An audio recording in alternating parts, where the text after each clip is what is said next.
We're expecting a major announcement when it comes to squeegee kids this week, what we know about the mayor's squeegee collaborative. Election day a little more than a week away. What's at stake for Maryland as Governor Larry Hogan prepares to leave office. And our next weather maker moving in just in time for Halloween. I'll let you know how wet it could get and when the best time to trick or treat is. My Weather Authority forecast. Live from WBFF in Baltimore, this is Fox 45 News at 10. Good evening, everybody. I'm Mary Bubala. We are expecting a big announcement about the squeegee kid issue in Baltimore. In the next few days, Mayor Brandon Scott is set to announce the results of the Squeegee Collaborative. The group has been meeting since July, but has not allowed cameras inside to record these public sessions.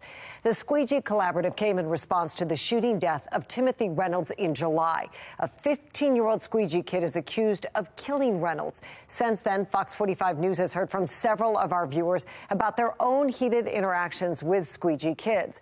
Riel Creighton, she's been looking into how we got to this point and what could come next. She joins us now live with the very latest. Riel. And Mary, we expect to hear something soon, maybe as soon as this week from the Squeegee Collaborative, but it is a group that has been meeting in private since July, and they're hoping to reimagine what has been a decades-old issue in the city. It's a committee that could have a major impact on the debate over squeegee kids in Baltimore. Recommendations from the Squeegee Collaborative, a cross-section of community working behind closed doors on a comprehensive squeegee strategy. I don't necessarily view it as clearing the corners. I view it as enforcing the law. And, you know, they're not supposed to be on the corners in the first place to clear them.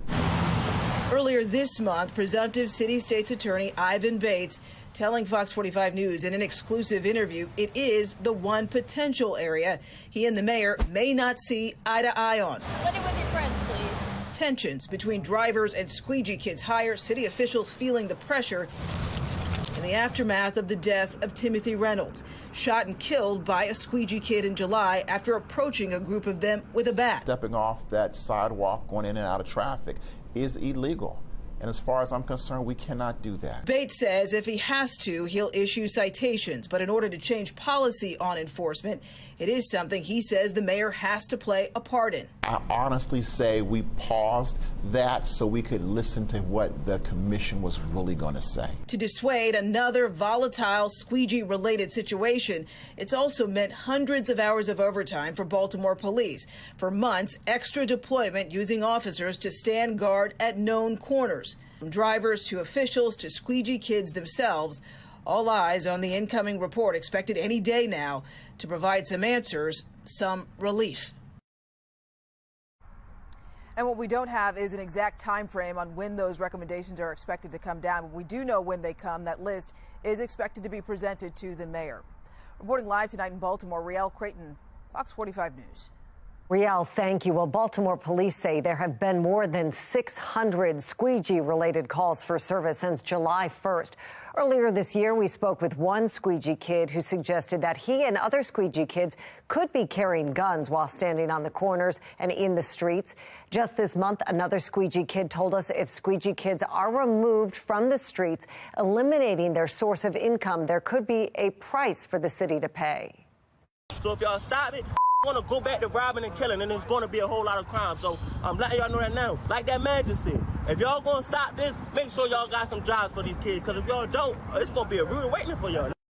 Stay with Fox 45 News as we continue to demand answers about the squeegee kid problem in Baltimore. We have been following this story for months and bring you complete coverage of the Squeegee Kid Collaborative, both air and online. You can find all of our reporting on our website, foxbaltimore.com. Well, another violent weekend in Baltimore City. 7 people were hurt in shootings, 2 others killed, one of them stabbed in northwest Baltimore yesterday. Just today, 3 teenagers were shot on city streets. On the top right of your screen, East Madison Street in East Baltimore, where a 17-year-old was shot. On the bottom right, Kenyon Avenue in northeast Baltimore, a 14-year-old was shot. The third teenager, 16 years old, was shot in North Baltimore. At least 280 people have lost their lives to violence this year, outpacing last year. Non-fatal shootings are also up. Despite the violence, Baltimore police told city council members last week they believe their crime-fighting strategy is working. Last month, city leaders were encouraged when the homicide count was down by 1. Former Baltimore mayoral candidate and former federal prosecutor Thuroo Vignarajah says calling minimal changes in data a success can be misleading and potentially dangerous.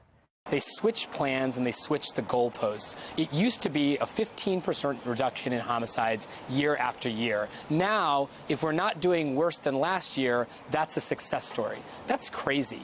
You got to have a consistent benchmark by which you measure yourself. Well, tonight, a Baltimore City school police officer is in police custody after he was arrested yesterday. Court records show he is charged with assault and child abuse. According to school records, 48-year-old Gerard Owens was hired as a school resource officer back in March. Fox 45 News reached out to the school system for comment, but we have not yet heard back. Turning now to your Vote 2022 coverage. Early voting is underway right now in Maryland, and candidates are making their final efforts to sway voters. Fox 45's Mackenzie Frost explains what's at stake for the state of Maryland as current Republican Governor Larry Hogan prepares to leave office in a few months. Right now, Democrats in Maryland control the General Assembly, but the governor is a Republican. However, term limits bar Larry Hogan from running again. And with Maryland's large population of Democrats, some experts we spoke with say the possibility of a one-party rule doesn't guarantee good governing. Annapolis is home to the General Assembly in Maryland, where both chambers controlled by Democrats. With Republican Governor Larry Hogan about to close his gubernatorial chapter, Democrat Wes Moore and GOP Dan Cox are eyeing his seat, leaving the choice to voters, where Democrats outnumber Republicans nearly 2-1. I don't think it's ever good to have one-party rule. Political analyst and professor John Deedy says voters should pay attention to the name next to the bubble on their ballot as they make their picks. If Democrats sweep the state, Deedy says it could mean more spending in Maryland's future. You're going to see a lot of increase in spending because Governor Hogan reined in a lot of the spending. The governor sets the budget. Wes Moore is going to set a budget that the Maryland General Assembly leaders want, putting Republicans in a possibly precarious position, Deedy says. The fact is, in some of these areas, there's going to be Republicans that they'll vote just like in D.C. They're going to vote against the spending, but they're going to want the money that came with the spending. Those GOP lawmakers also have to figure out how to navigate a potentially uphill battle without getting rendered useless, especially if Democrats continue holding on to their veto-proof majorities. Republicans are really going to have to recoalesce around what they're going to do long-term for the next 3 years and, find some sort of leadership that can, criticize Democrats for these things and make the argument. You may not stop the spending from occurring, but if you could point out small little things like a wasteful spending project here and a wasteful spending project there, you may be able to succeed in stopping an aspect of spending. But not everyone agrees that a one-party rule will bring harmony to the halls of Annapolis. It's not like having a single cohesive body dictating public policy, because the Democratic Party itself is divided into factions, and I expect to see a good deal of disagreement among them. Matthew Crenson, a political science professor at Johns Hopkins, says all you have to do is look at the results of the primary election. Especially because Wes Moore won the Democratic primary with only 28% of the vote, which means he comes to the governorship with something less than overwhelming support in his party. Despite Dan Cox clinching the nomination in the Republican primary, besting Hogan's handpicked successor, Kelly Schultz, Crenson says Cox will have a difficult time gaining traction among general election voters.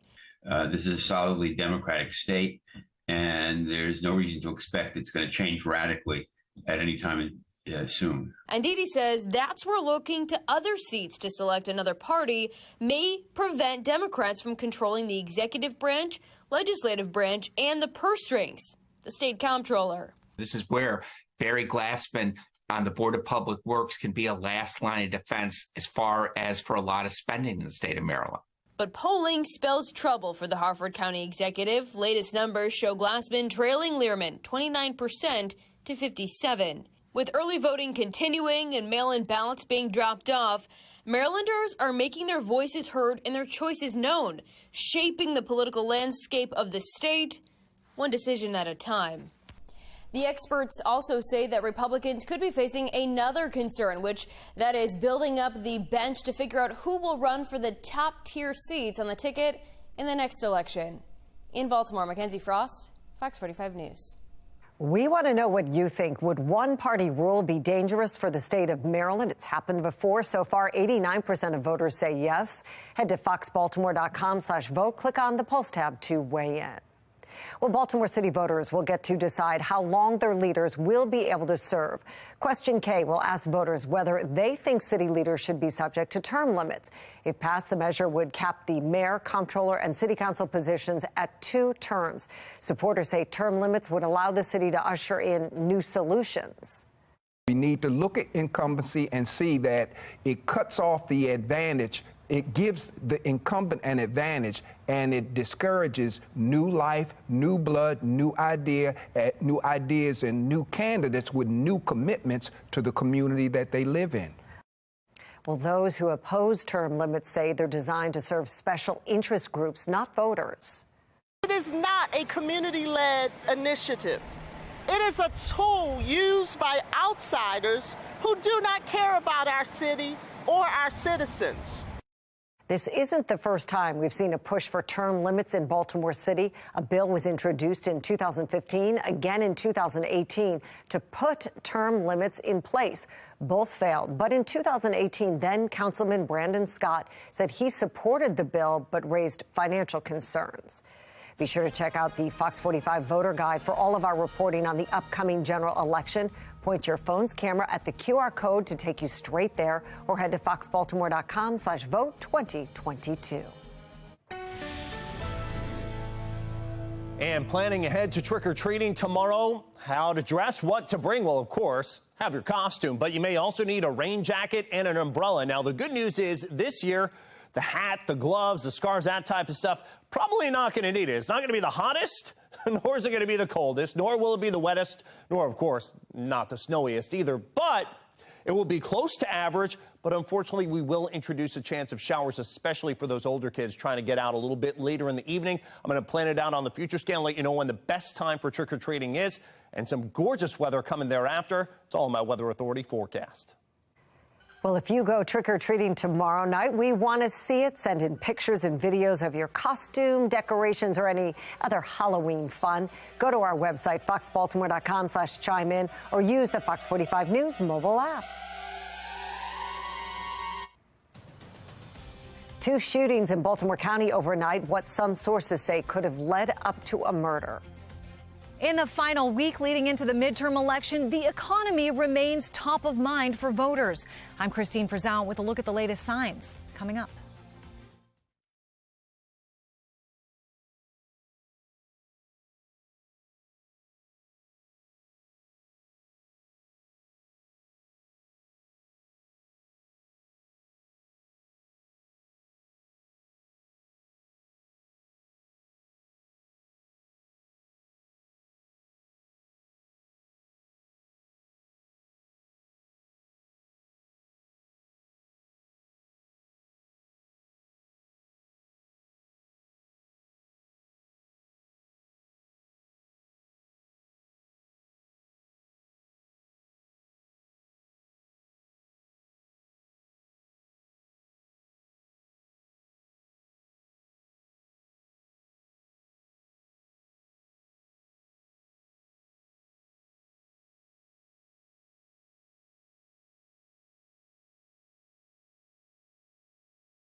New tonight, a Baltimore City firefighter who suffered a medical emergency while on duty last month has died.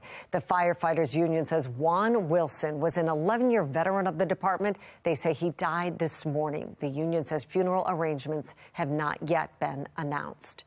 In Baltimore County, 2 people were shot overnight. One of them died. Police say a shooting in Parkville around 2 this morning killed 24-year-old Malik Baker.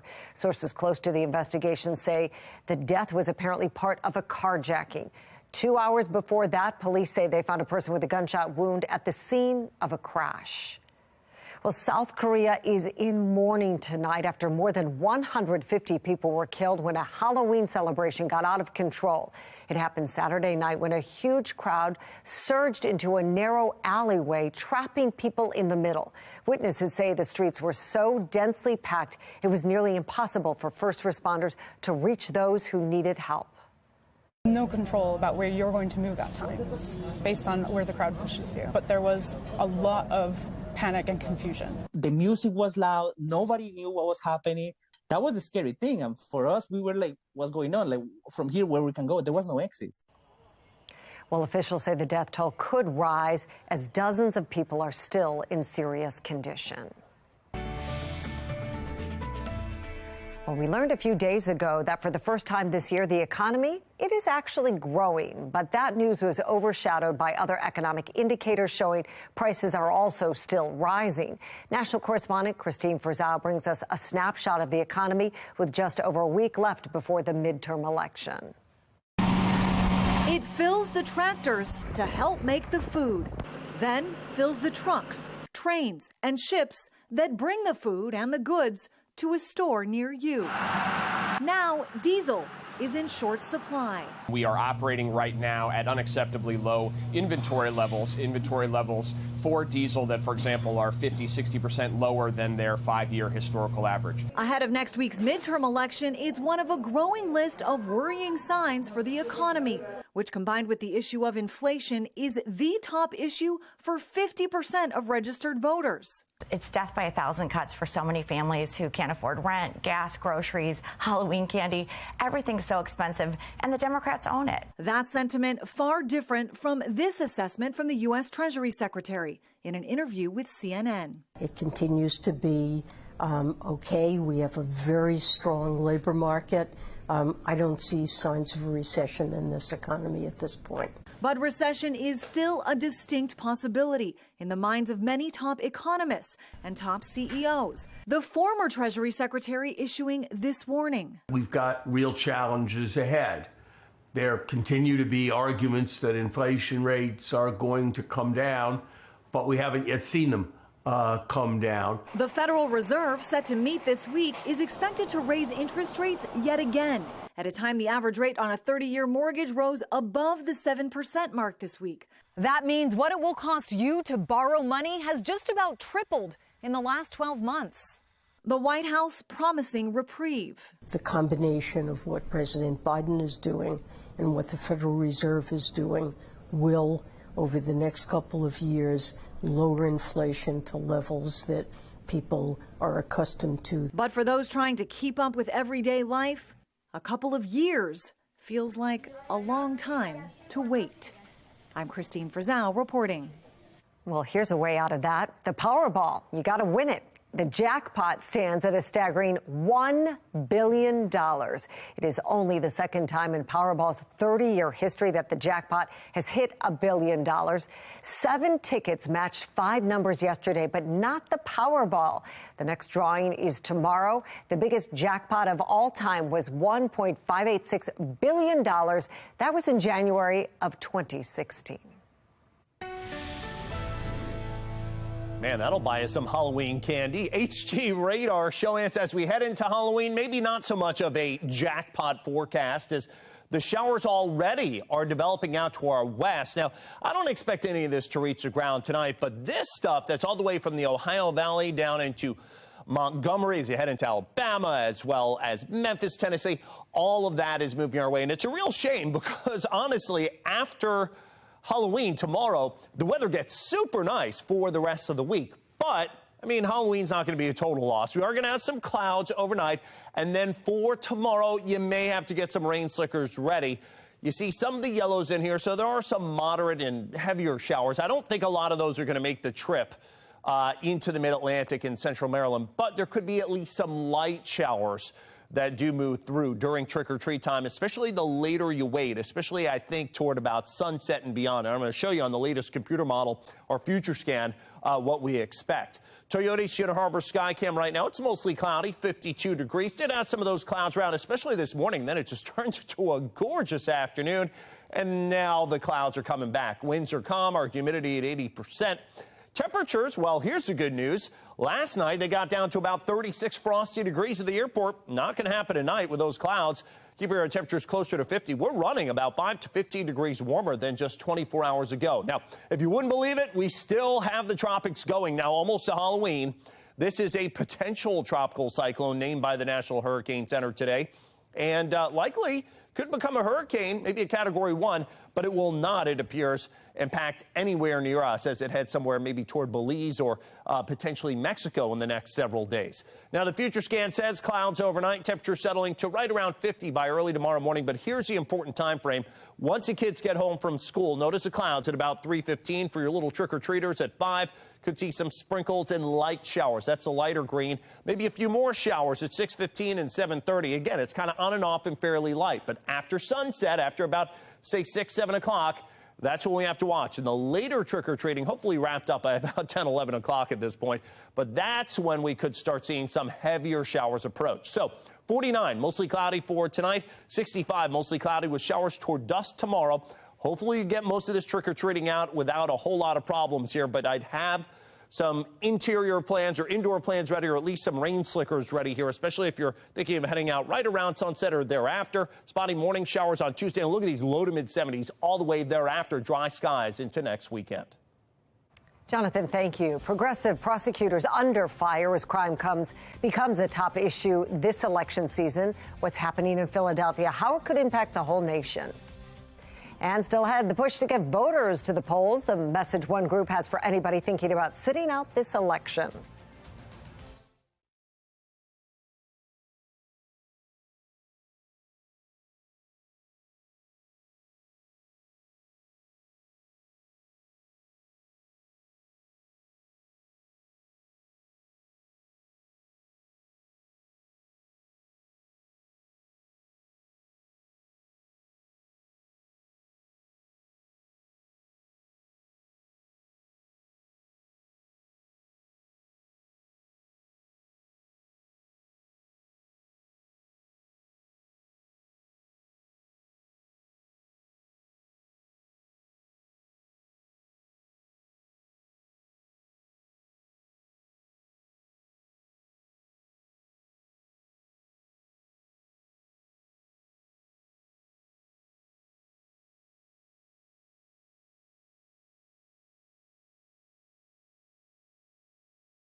Developing now, Philadelphia's progressive prosecutors facing impeachment by state Republicans as crime increasingly becomes a key issue for voters ahead of the midterms.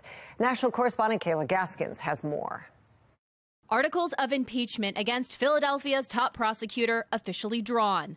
Pennsylvania state Republicans accusing the soft-on-crime progressive DA, Larry Krasner, of dereliction of duty for failing to prosecute crimes as violence in the city spikes. Right now, in a superheated election cycle, where part of the Republican playbook, as you well know, is to point a finger at large, diverse cities and say large, diverse cities are lawless.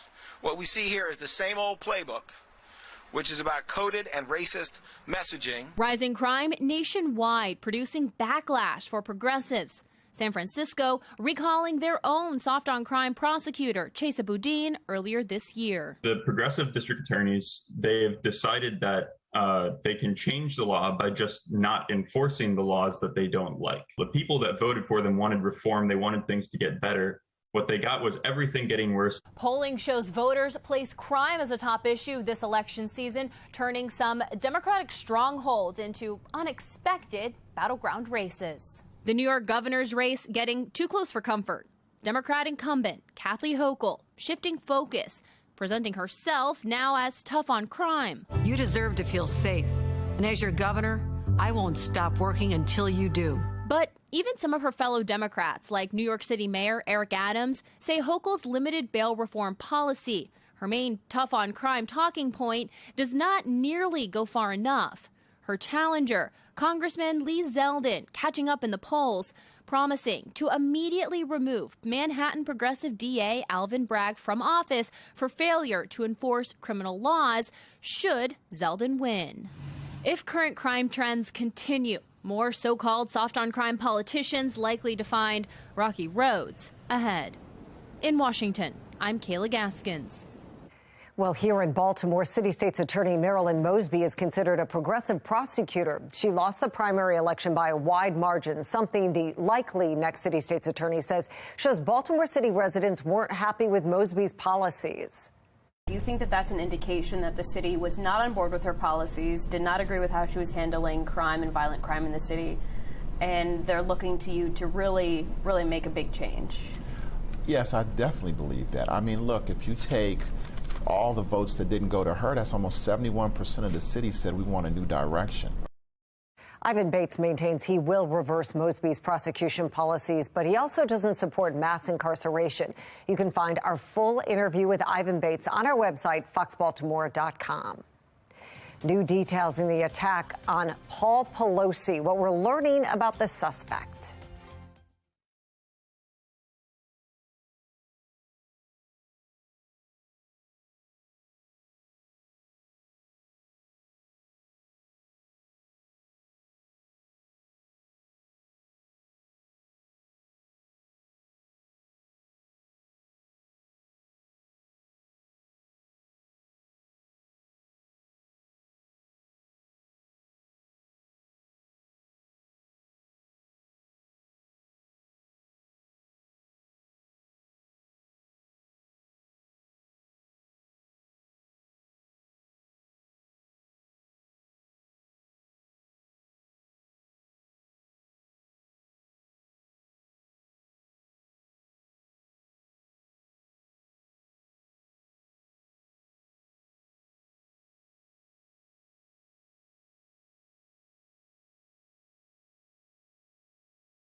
Well, new details are emerging about Friday morning's attack on Paul Pelosi. The Associated Press reports his attacker carried zip ties when he broke into the Pelosi home. Police say he shouted, "Where's Nancy?" after confronting the House Speaker's husband. Online, the suspect had a history of posting about conspiracy theories related to vaccines, the 2020 election, and QAnon. In a letter sent to her colleagues late last night, Speaker Pelosi wrote she and her family are heartbroken and traumatized by the attack. She says they are grateful to law enforcement and medical staff for their life-saving care. Meanwhile, Elon Musk tweeted false news about the attack on Paul Pelosi. Musk was responding to a tweet from Hillary Clinton in which she criticized the Republican Party for fueling a climate of political violence. In return, he tweeted a link to a story from the online conservative site, the Santa Monica Observer, alleging Paul Pelosi had a relationship with a male sex worker. That article provided no credible evidence or source for its reporting, has since been removed. Musk has also taken down his tweet. Well, the Ravens rolled into Sunday fresh off a win over Brady and the Bucs. We break down how Lamar and the offense got it done. That's ahead on Sports Unlimited.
The Baltimore NAACP joined forces with several churches in Baltimore to encourage people to get out and vote.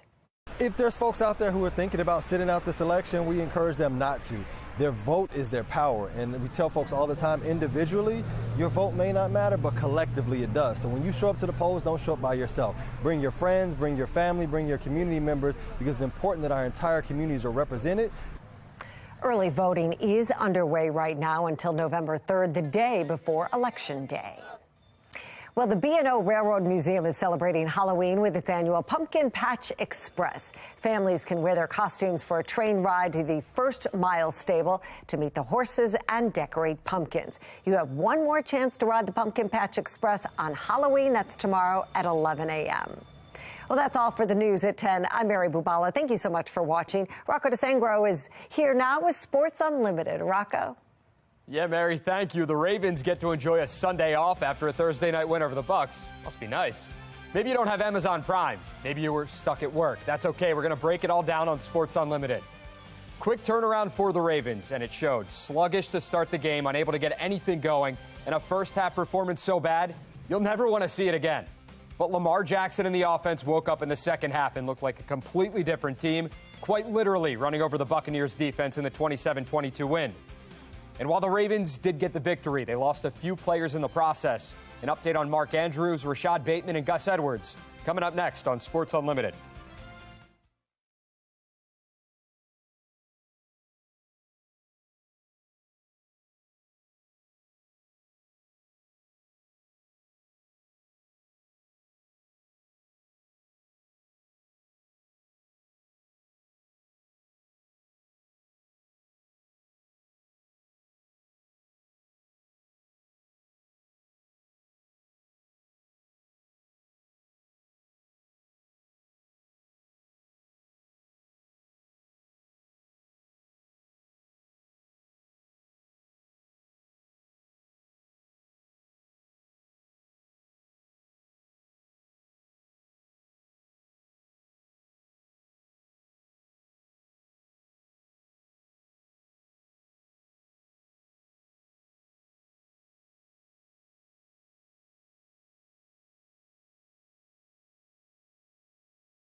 Welcome into Sports Unlimited. I'm Rocco DeSangro. Ravens fans, you got to kick back, relax, and didn't have to stress about your team on a Sunday.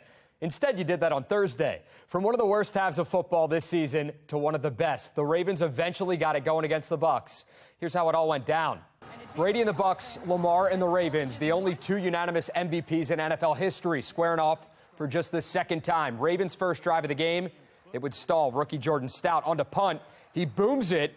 Jalen Darden back to return, but his own man runs into him, and the Ravens recover the ball. And that sets up Lamar in the offense with 1st and goal. 3rd down. Jackson fires end zone, looking for Mark Andrews, but it's broken up. Ravens would have to settle for a Justin Tucker field goal.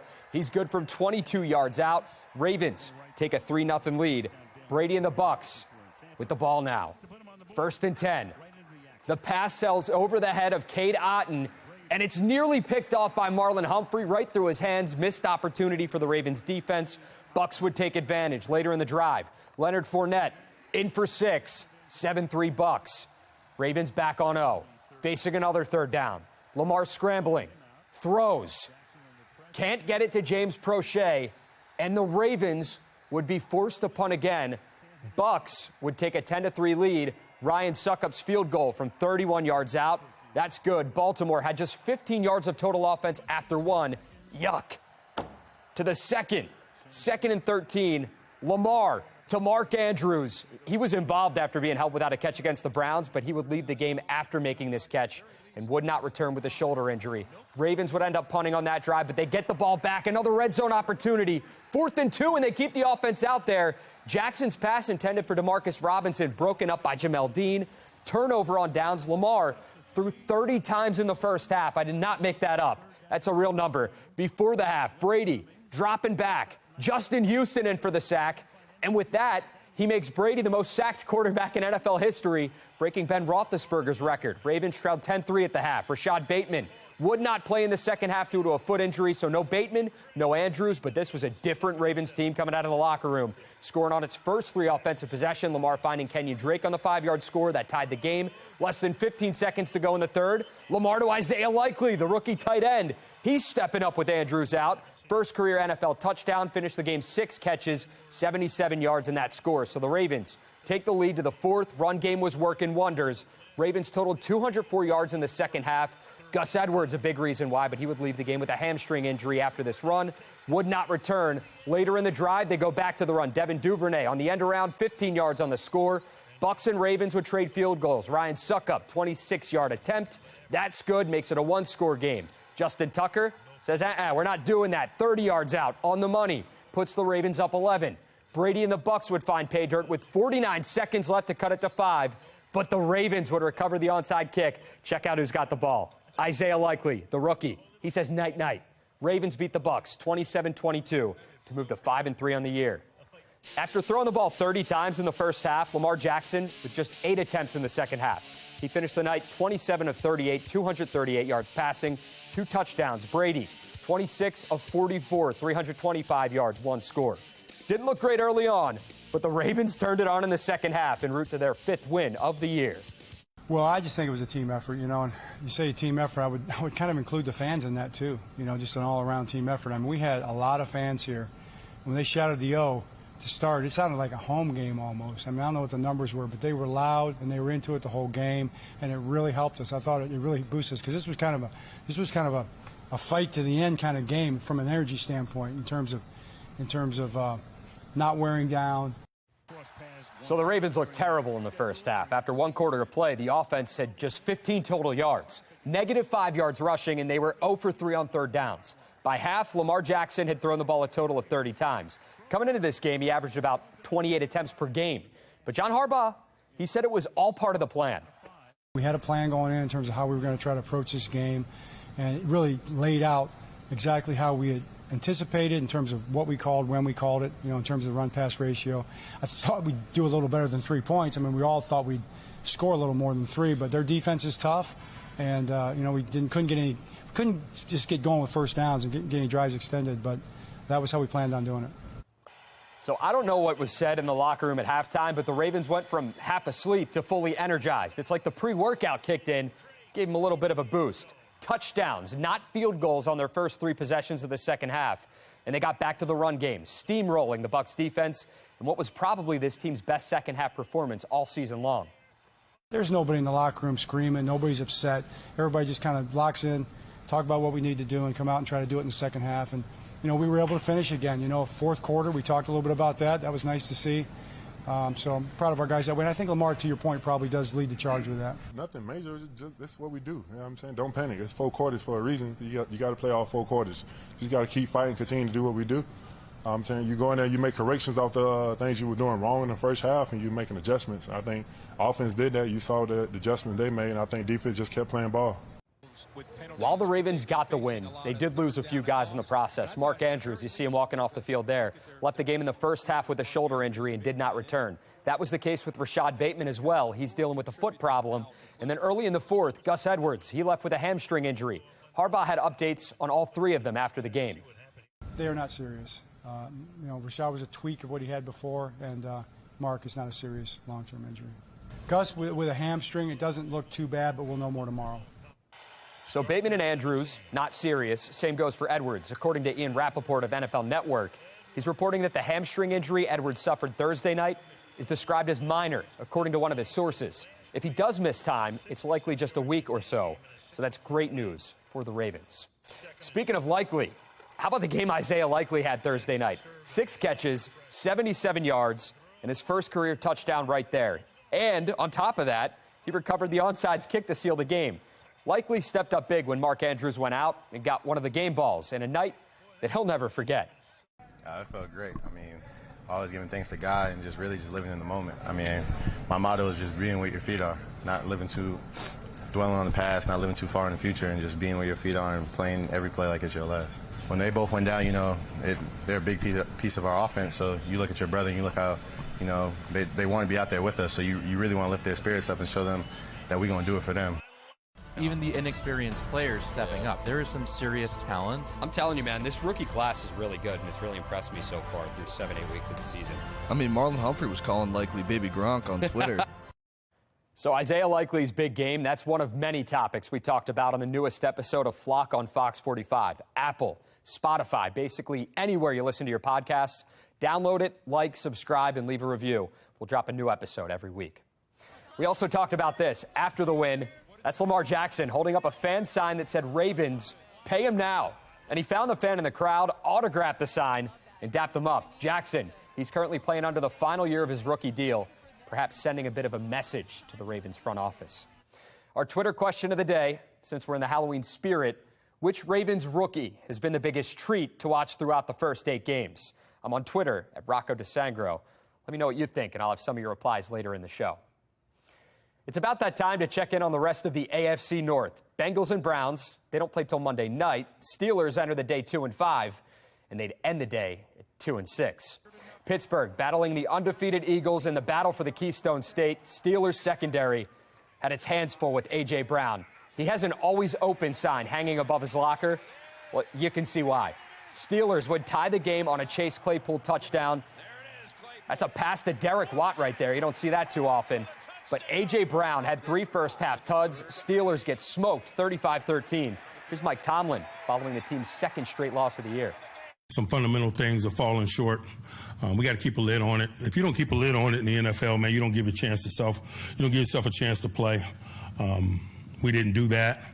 And I thought it was a domino effect from there on. I thought our eyes weren't in the right place defensively, and it's capable of happening when you're not keeping a lid on it.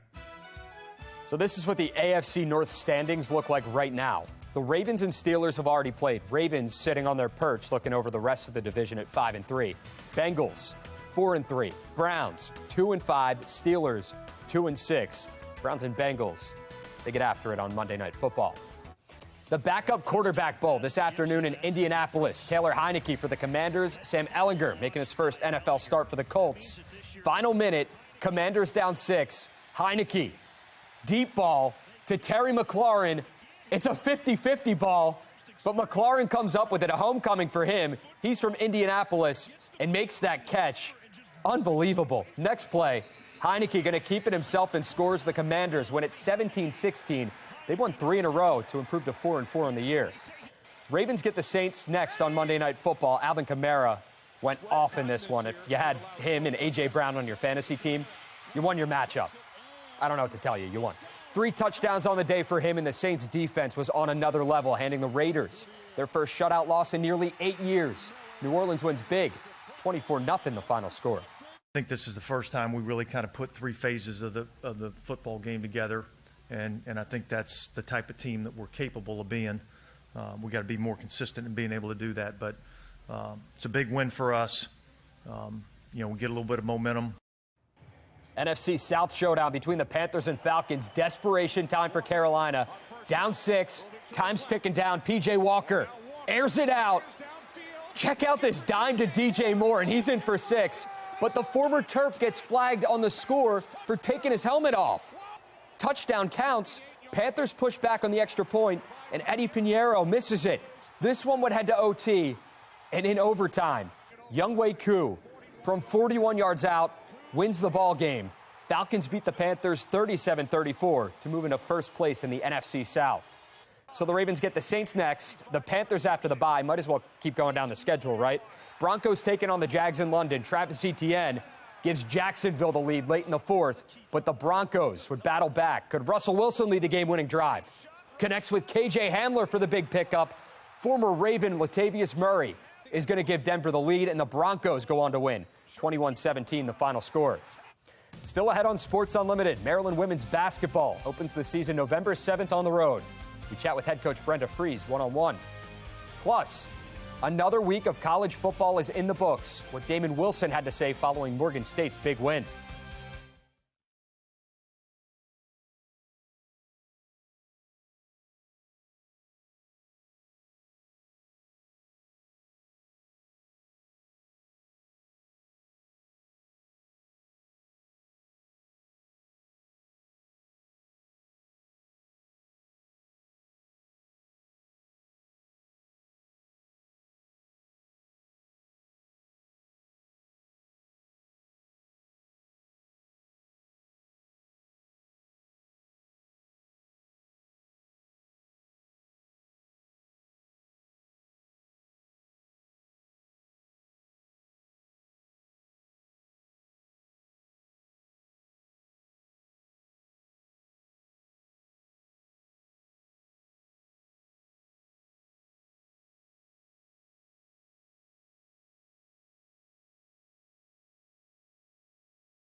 Maryland women's basketball is coming off a phenomenal run to the Sweet 16. Following the 21-22 campaign, it was a case of the transfer portal giveth and the transfer portal taketh away. But Brenda Fries is happy with the squad she has and is ready to get the season underway. I caught up with the Terps head coach one-on-one to talk all of that and more.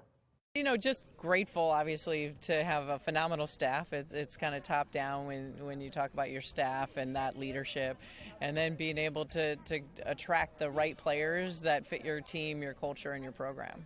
I like to call this the unofficial tip-off or kickoff to the season media day. How does it feel to be here and just to be able to do this and talk about your program with everyone? Yeah, we love this time of year. This is, you know, that opportunity to really showcase and talk about your team. Obviously, for us, there's so many new faces this year for people to be able to learn. But it also, when the weather starts getting a little cooler, you know, that basketball season's just around the corner. This team will be battle-tested by season's end. You have 12 ranked opponents, or ranked games, I want to say, on the schedule, because you play some of these teams twice. As far as that goes, how does this help your team come tournament time, playing this level of opponent? Yeah, it really will prepare us for postseason. Probably the toughest schedule we'll have ever faced in my 20 years here at Maryland. So, you know, it's just understanding it's a marathon, not a sprint. Just, you know, the non-conference will prepare us for conference play, and conference play will prepare us for postseason. In talking to some of your players, I kind of touched on that you guys were picked to finish fourth in the Big Ten preseason rankings. It ticked them off a little bit. As a competitor, as a head coach, does it tick you off at all? Of course. You always want to be selected as number one. But to me, that ranking doesn't really matter as long as you prove it at the end. And so we always know it's a preseason poll. I get it. You know, some rosters have, you know, a lot more returning players coming back. We have one returning starter. So, you know, for us, it's just building that chemistry to put ourselves in position to be at that number one position at the end.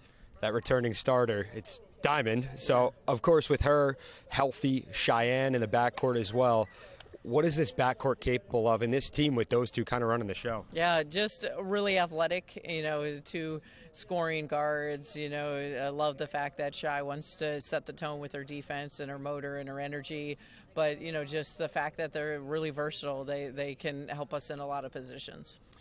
Does it feel real that the season is this close, and what are you most excited for this year in the 2022-23 campaign? Yeah, it's happened quickly, you know, before you wake up and it's already October or a couple weeks away from games. But, yeah, we're most looking forward. There's so many new pieces for our staff, just putting them all in the best positions to be successful. Morgan State football has seen its struggles over the years, but in hiring Damon Wilson as the new head coach, the hope is that that will all soon be in the past. With a win over South Carolina State on Saturday, the Bears have matched their win total from 2021 and picked up their first conference victory in the process. I'm accustomed to this type of winning, and that's something that we want to do here. It's going to be a process, but we want to continue to keep our foot on the gas, and when we get a team down, we want to continue to pound, and score. You know, we've went on the other side of that a couple of times this year, and then we had an opportunity to do the same thing. We're going to do it with class, but at the end of the day, I want these guys to get accustomed to scoring. After we make a good play defensively or make a good play offensively, I want to make sure we get right back in neutral. And today what you saw was all three phases.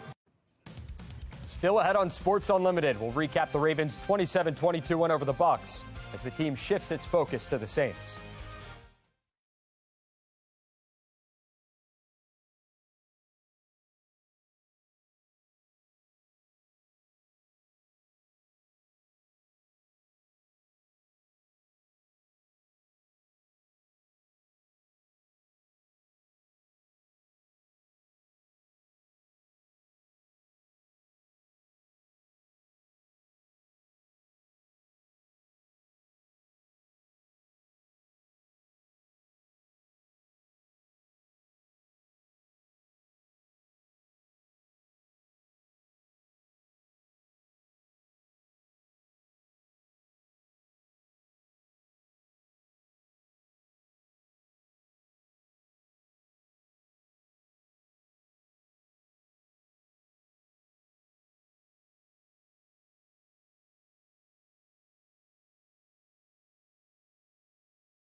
Welcome back to Sports Unlimited. Let's check in on some of our responses to the Twitter question of the night. Since we're in the Halloween spirit, which Ravens rookie has been the biggest treat to watch through 8 weeks? As far as rookies go, Susan says Isaiah Likely is one to watch.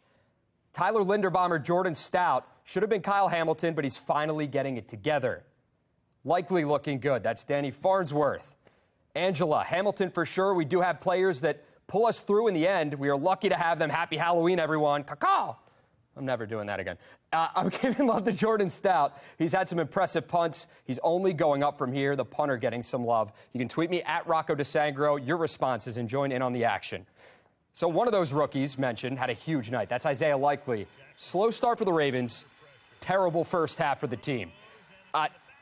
Coming out of the locker room, though, just absolutely new life for this football team. Without Mark Andrews, Rashad Bateman, for the entire second half, Lamar and this offense put on a show, beating the Tampa Bay Buccaneers, 27-22 the final. The depth, Isaiah stepping up, Nick Boyle stepping up the way he did, Josh stepping up the way he did. Offensive line was tremendous. Defense, defense played really well the whole game. They had a couple drives here and there, a couple penalty-aided drives, I might add. I'm really proud of the guys because it was at the end of the game, our guys just had a little bit more left, and you could see it in terms of the execution. The Ravens get the Saints Monday night, so we'll preview it on Sunday. That's it for this edition of Sports Unlimited. I'm Rocco DeSangro. Thanks for watching. Have a great night.